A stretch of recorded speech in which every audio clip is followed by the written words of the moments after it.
بسم اللہ الرحمن الرحیم۔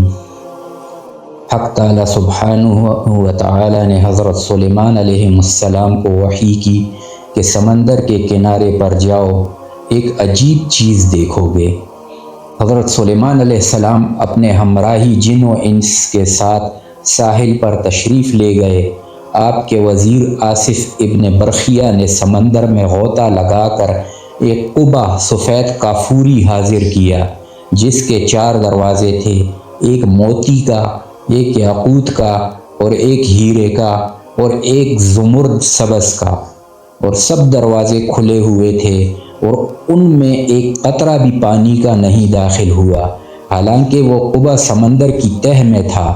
دیکھتے ہیں کہ اس کے اندر ایک شخص خوبصورت جوان صاف کپڑے پہنے ہوئے نماز پڑھ رہے ہیں۔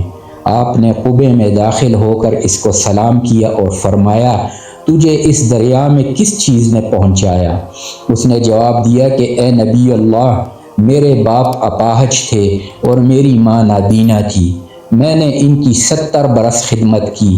جب میری والدہ وفات پانے لگی تو انہوں نے کہا، اے اللہ، میرے بیٹی کی عمر دراز کر اور اپنی عبادت میں عمر گزارنے کی توفیق دے۔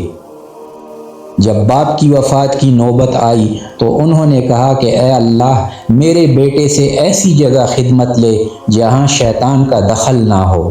چنانچہ جب میں انہیں دفنا کر اس ساحل کی طرف آیا تو یہ قبہ نظر آیا۔ میں اس کی خوبصورتی کے ملاحظہ کے لیے اندر داخل ہوا۔ اتنے میں ایک فرشتے نے آ کر مجھے دریا میں اتار دیا۔ حضرت سلیمان علیہ السلام نے پوچھا، تو کس زمانے میں یہاں آیا تھا؟ اس نے کہا کہ حضرت ابراہیم علیہ السلام کے زمانے میں۔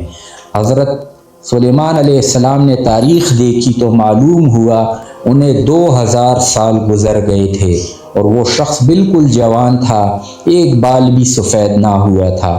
آپ نے پھر دریافت کیا کہ تم سمندر کے اندر کیا کھاتے پیتے ہو؟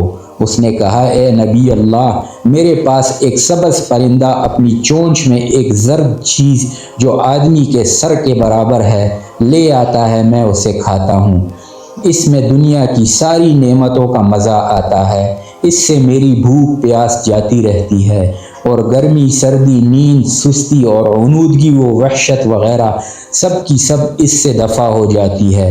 آپ نے لوگوں سے متوجہ ہو کر فرمایا کہ دیکھو، ماں باپ کی دعا کیسی مقبول ہے، اللہ تم پر رحم کرے، حقوق والدین ادا کیا کرو۔